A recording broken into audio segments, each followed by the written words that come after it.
something real. Being single isn't always a choice. Sometimes it's a result of heartbreak. Sometimes it's grief. Sometimes it's walking away from what no longer served you. And sometimes it's just the chapter that you're in, even if you didn't plan to be. But no matter how you got here, one thing is true. Singlehood is not a flaw. It's not a waiting room, and it's definitely not something to fix. And that's exactly why I wrote Table for One.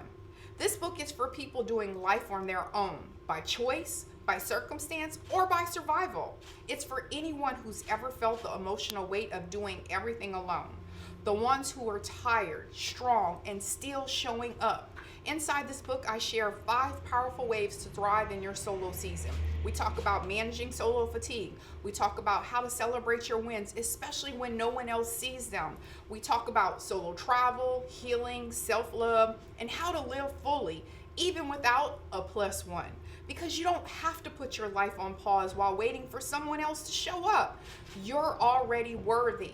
You are already complete, and your story still matters, even when you're the only one writing it. So if you're navigating life alone right now, this book is for you. This is your guide, not to fix you, but to remind you you were never broken to begin with. This is your table, and you are the guest of honor. How's it going, ladies and gentlemen? I'm here with Holly Cotton after a short break. I just wanted to take this opportunity to remove myself off the camera because I felt like we needed to really hone in on Holly Cotton today. We're here at Houston Media Source, HMS, right here in Houston, Texas. And again, I'm off camera, but I am still here. And today is all about Holly Cotton. Entrepreneur, 6-figure woman, master's in nursing, you name it, she's done it. 16 books. Outstanding. Holly, tell them more about you. Well, let me tell you how it started. So I had to go to the bag real quick. Okay. So this is how it all started, right? I wrote this book.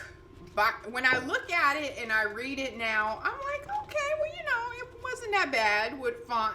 But this picture, my son took outside of me in the driveway. Okay. And this is just my autobiography of life surviving cancer. So I'm also a cancer survivor. You hear that, people?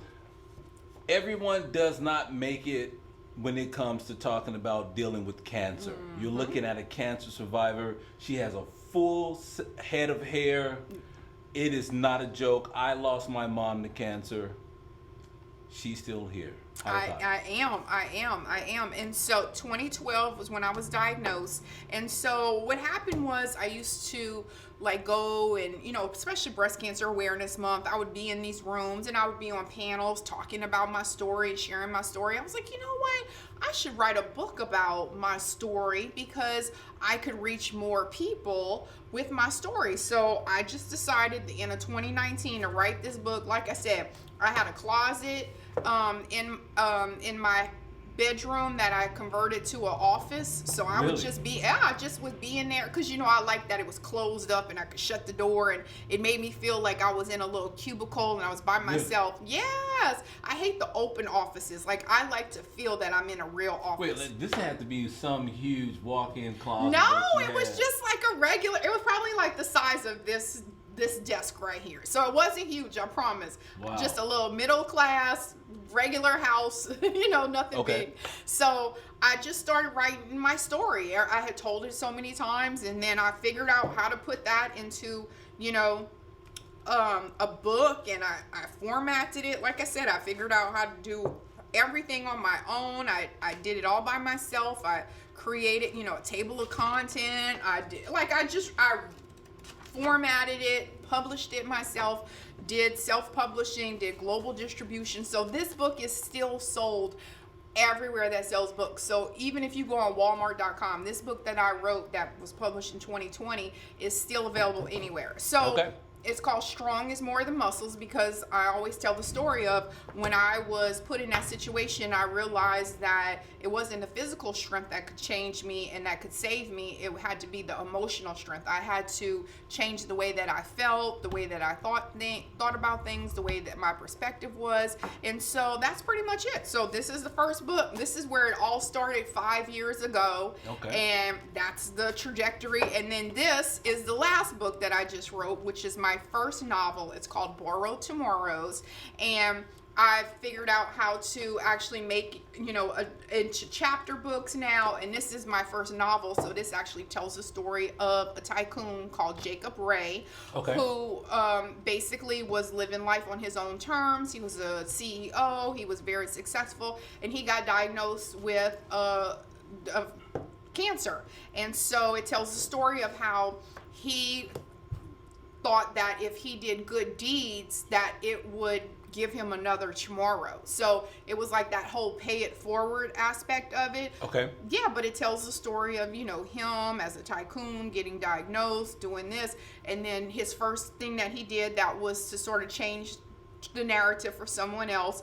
And then he was like, man, if I keep doing good by people, maybe I can still have another tomorrow. Maybe that's going to help me. Maybe I'm borrowing time by doing good with the time that I have left. So it's called Understood. Borrowed Tomorrows. Let's ask a quick question. 'Cause Uh-huh. I don't want to be a buzzkill. Yeah. But it is so many people around the world, when they get hit with that cancer diagnosis, how did you take it?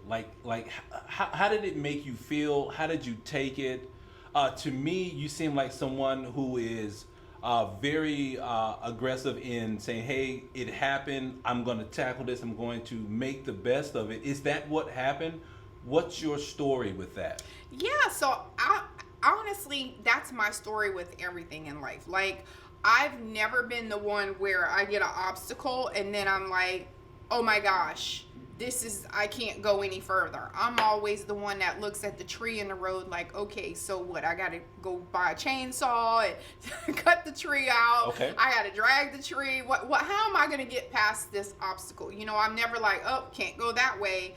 I'm always the one to figure out how to overcome it. So for me, it was one, being a nurse, because that's my trade. So I've seen so many people before me that had been in that same situation where, they had the cancer diagnosis, and I knew how it felt to be on the other side. And then, so I immediately was like, okay, I'm already in, so these are the things that I know has got to happen. Like, I need to get diagnosed. I have to figure out what my stage is. I have to figure out what my treatment is. Like, I was already processing it from, like what needed to happen. And I'll be honest that, whenever I do go and I talk to women, especially cancer survivors, Breast Cancer Awareness Month or whatever it is, any type of cancer or something that's traumatic, there's a depression that comes with the loss of who you were. So there are certain things, that I can't do because of scar tissue, or like I said, strong is more than muscles. I was at the top shape of my life. I was doing 25 pull-ups. I was doing push-ups. I was doing insanity every day. I had a six-pack. I was lean as heck. I was like 130 pounds. I was super skinny, super fit, super lean.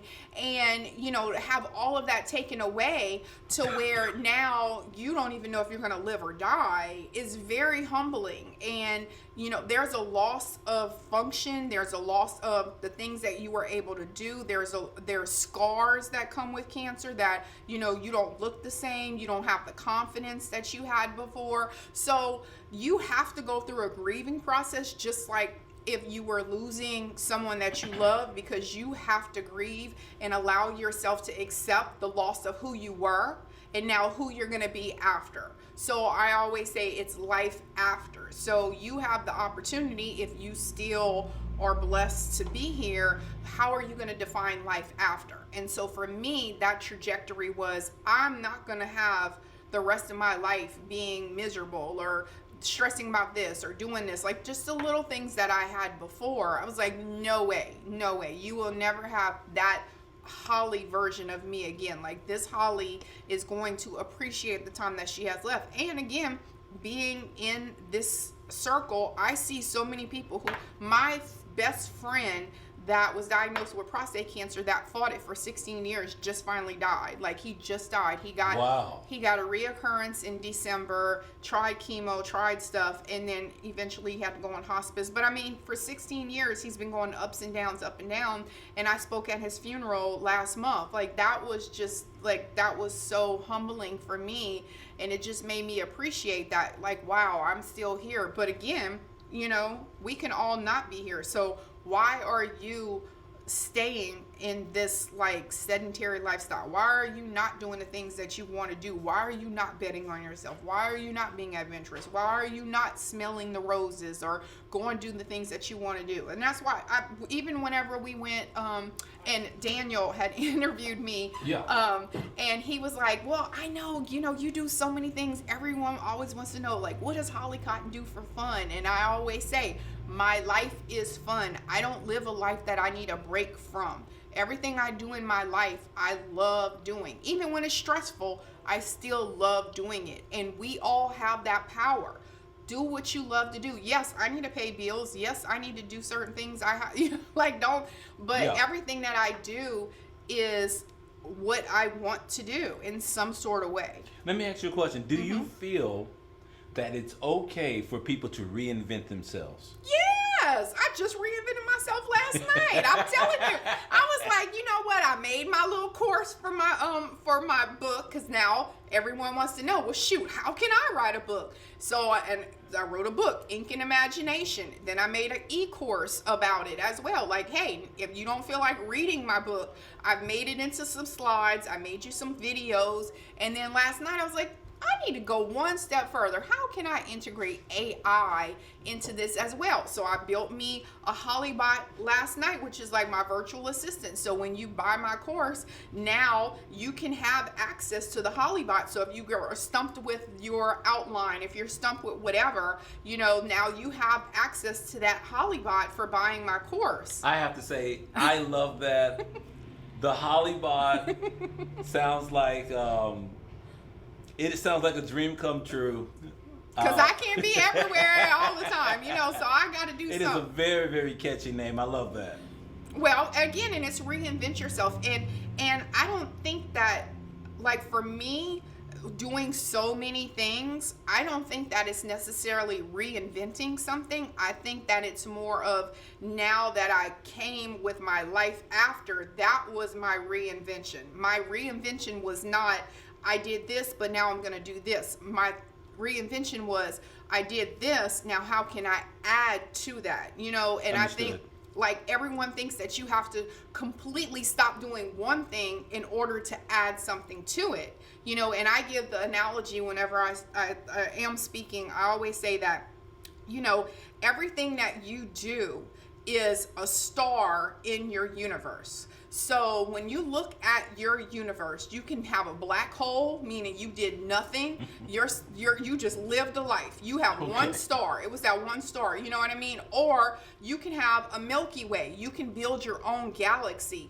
And so for me, I love having the Holly Cotton galaxy. I love looking at all the twinkles and the shinings and the shimmery, because everything that I did adds to that universe. It adds to my galaxy, and you don't have to stop doing this. I'm still a nurse. I'm always going to be a nurse. I got a master's in nursing. I'm not going to not be a nurse. I'm not going to stop being a nurse. I love being a nurse. I love that I get to help people. Like, that's what I want to do. But also, Hollybot is a star on the galaxy now. Yes. You know, this, Ink and Imagination, advocate for mental health. All of these things are roles, but they're not reinventing. They're just additions to the galaxy. How did you get like this? Oftentimes, no, I'm serious. This is a real question. Okay. Oftentimes, people have to be either developed or become Holly-like over time. The question that I have for you is, were you born like this? I think so. Okay, that's all I wanted to know. Let me tell you why I say I was born like this. Because I'm very competitive and I hate to lose. Okay. So I don't think that it means that I'm motivated. I think that I hate to lose. So if I have a thought that comes in my head of how to make something successful and I don't make that come to fruition, I lost, right? Okay. And I think that that comes with accountability, because the only person that is going to save you or make what you want to do come to fruition is you. Now, you can have all the networks, you can be in all of the rooms, you can do whatever you want to do, but if you don't send that email, if you don't follow up, if you don't put yourself out there, no one's coming to save you. They're not coming to you and saying, hey, like, I think you should write a book today. No one's coming to tell you that, or even if they say it, are you actually writing a book? Are you doing it? So you have to figure out your accountability, and you have to figure out the discipline that it takes to do the things that you want to do. And that's the problem. I wake up motivated every single day. Today I woke up, I was like, you know what? I'm gonna start eating some meals right. I want to get my 6-pack for summertime. I need to go do this. I got to figure out Hollywood. I have to do stuff. I woke up motivated, but I could start scrolling on my phone. I could find a Netflix series. Yeah. I could go meet my friends for lunch. This is true. The discipline that it takes for you to be, I was up till 2 a.m. trying to figure out Hollywood last night, how to integrate this, how to build a website with using this, what are the coding that I need to do, how do I figure that out? And yeah, it could be easy to outsource it to Fiverr, but I like to know how to do stuff, because when I'm talking to you or someone else and it comes up, I can be like, oh, I know about that because I did it. Outsourcing things are great, but I also like to be the one to know how to do it. So I don't have to constantly outsource it to you, because now I'm like, well, shoot, now I know, I built a bot for my Ink and Imagination. I built a bot for my Your Mind, Your Magic. Now I know how to do these things. That's not normal for a woman that looks like me, that's a nurse, to be able to do tech and IT stuff also. But that's the discipline, that's the accountability that I put on myself. So I don't think it's necessarily that I'm like super overachiever status, even though some people think that. I think I just hate to lose. Looking at you, I see the embodiment of so many entrepreneurs that I've came across in my entire lifetime, to include myself and my dad. For any entrepreneurs out there that may feel as if they are about to give up, or possibly find themselves getting tired, or just simply need that motivation, what would you say to them? So I think that the key to anything that you're doing is the intention behind it. And you hear people say you have to be intentional. Your choices have to be intentional. So in order to be intentional, you have to know what you want to do. So a lot of people that go into entrepreneurship, they want a business. Okay, and what's your business? What are you doing? I meet people all the time that come to me and, they have ideas or they want to do this, and I'll ask a question. I'm like, so what's the goal or whatever? And they don't know, or they get flustered and they give up, or they're just like, and I'm thinking, how do you want me to believe in your idea and you don't believe in your idea? So whenever you talk to me, I'm like, this is what I'm doing. This is where I'm at. This is what I'm going to do. These are what I'm trying to do. I don't tell people all my end goals. I'm saying like Correct. The ones I'm working with, but I'm like, these are the things that I'm achieving. I'm trying to go for. I'm headed that way. I want to change the world. I want to do this. So I know that in order to get to this goal, there are 32 steps that have to be in place to get to that goal, right? Before it was get a billboard in Times Square, bam, got that done. Write a first book, bam, done, this, that. So now my goals have to have different layers. So I know everything I'm doing is intentional to get to that goal. Be in this room, be in this, doing this, meet this person, do whatever. But it's intentional. So I think that the key is to know what your end goal is. What is the point? Don't make money be the goal of what you have to do. That's why I tell entrepreneurs or people that want to do stuff all the time, keep your 9 to 5. Don't go out here and quit your job and think that entrepreneurship 100% of the time is the way that it's going to be successful. It's okay to have a job while you're supporting your goal, because what happens is you put all your eggs in that basket, and if it doesn't work out, or you don't make money, or you don't, now you're stressing, you have to give up. So keep your job until this is actually something that is lucrative, something that's stable, something that you can do. Even if it's a hobby, you still do this and do that, do this and do that. So I think that that's the key. When people think entrepreneurship, that it means all or nothing, and it's not. Entrepreneurship can start off as passive income. Entrepreneurship, my books, they sell while I'm asleep. I make money off of that. I make money off of courses. I make money off of this. Like, those things are done while I'm asleep. You know, then what that allowed me to do while I kept my job as a nurse is to buy properties, to buy investments, to put things into my stocks and bonds. So now I'm not having to, all of this is stressed out, because now I'm like, well, shoot, now I own this many properties that are rental properties. Now I have this much in stocks and assets. So now the stress is off of me. But the people think they're going to go from one to now all of a sudden you're making $1 million. No, start off by saying, hey, can I get $1,000 a month? Can I do this? And one of the things I just told someone, because of course I informally become a business consultant for people. Yes, you do. Yes, you do. And I can see that. We can see that right now. So one of the things that I do, and I do this for myself, like I literally just did this prompt while I was driving back from San Antonio. Go on ChatGPT and be like, Chat, tell Chat what you do. Tell Chat some of the things that you do. Tell Chat what your goal is. Tell Chat some of the projects you have. Now, give me 5 ways that I can make $1,000 this week. Give me 5 ways, knowing who I am, what can I do this month to have, to make $10,000 in a month. Chat, mine that I did was Chat was, I said, Chat, it's July 1st. It's about to be July 1st. Give me 4 things that I can do to make $1 million by the end of the year, knowing my brand. Chat was like, bet, these are the things you're doing. And you know what I did? I sat down and I started doing it. I started making me my chat bot. I started doing because I know in order to get to that point, I have to put these things into place to get where that's rolling, and then go with that. I think that's the issue that a lot of people face. I run into a lot of people, and I see that they like the idea of entrepreneurship. I see that they want to start a business of some sort or become an entrepreneur, but they fail to understand the amount of prep that is required for you to move 1 inch.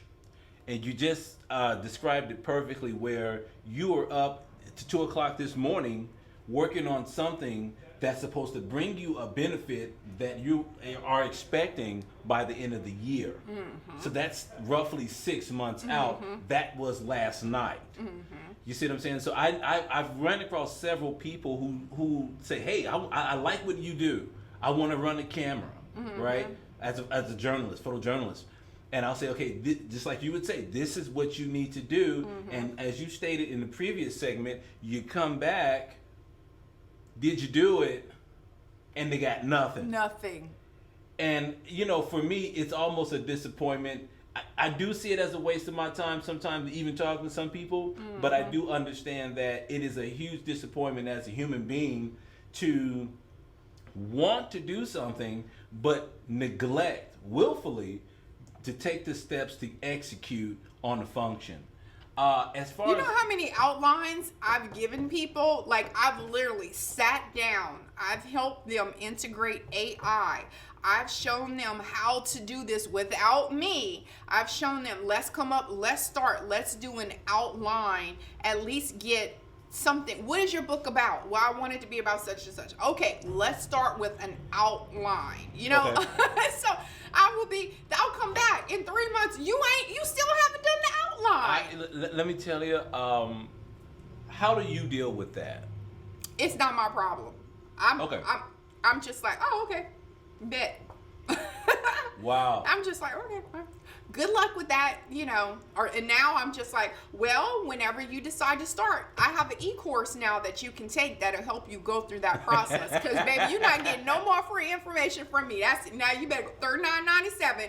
Go get this course that I have now. That has it, and then even in the course, so for $39.97, I give you the PowerPoint slides. I have some videos in there. And you still get a free copy of my ebook that you can download, and you can actually read the Ink and Imagination book. And now I'm gonna give you a chat bot, Hollybot, that you can talk to.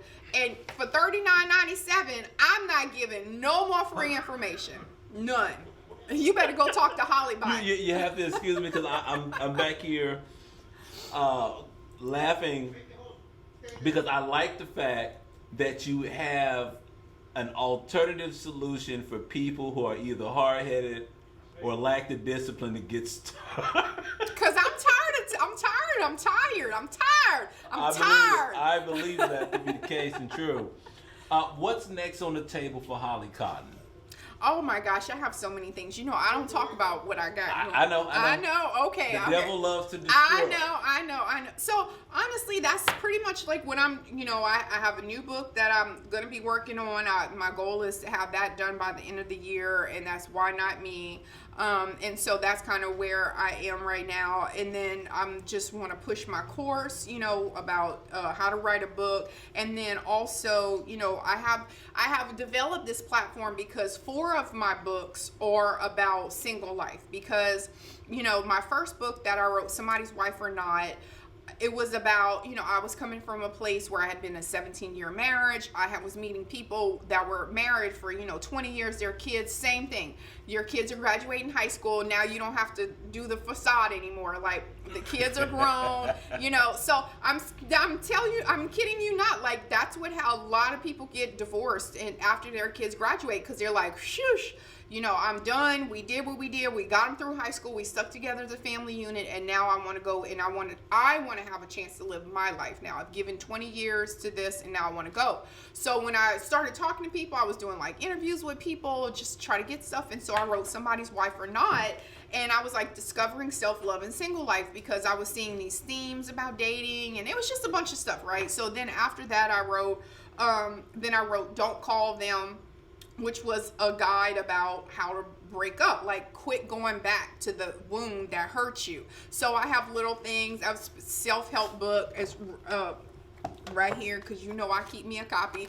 But I have like ways to like break up. I have activities that you can do. I have different things that you can do. So I was like, it was almost like just an engaging book that people could have. It's like a guide and a manual, right, of how to break up. So then everyone was like, oh my God, Holly, like I would love to be all positive and inspirational, but I'm still mad at them. Like I'm still mad that they tried to get one up on me. Wait a minute.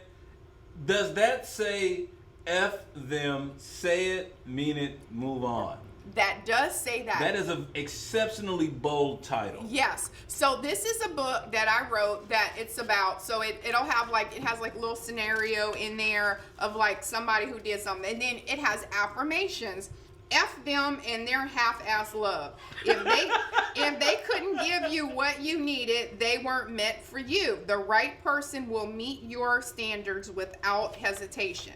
So I have affirmations. You can say these affirmations, and in the book I have relationship, family, work relationships. There's a story, the guy got looked over for a promotion. Okay. So he's like, I'm not going to prove anything to you guys. And then, it's like, then you have friends that might come on, like Simone and her friend, she had a girlfriend and her girlfriend was like being rude. And so it's like F them and their unsolicited opinions. Your life, your rules, no expectations needed. So it's just a way F them and their unrealistic expectations. You're not here to live up to anyone else's standards. So it goes along with just being able to say it, mean it, but then you also have to move on. So at the end of the book, I also have some ways to, now that you said it, how to protect your peace, how to start figuring out how to move on, because it's important to be able to say it, Yes. mean it, but then you also have to move on. So that's what this was about. And then I also have another book, I don't have it here, but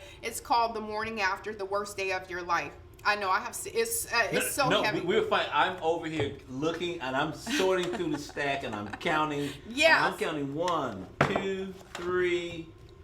That is 5 Holly Cotton books, not to include the Holly Bot. Yes. You know what? Listen.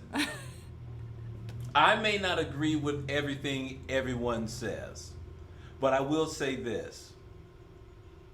Everyone needs to go out and purchase a copy of Holly Cotton's book, at least one of them.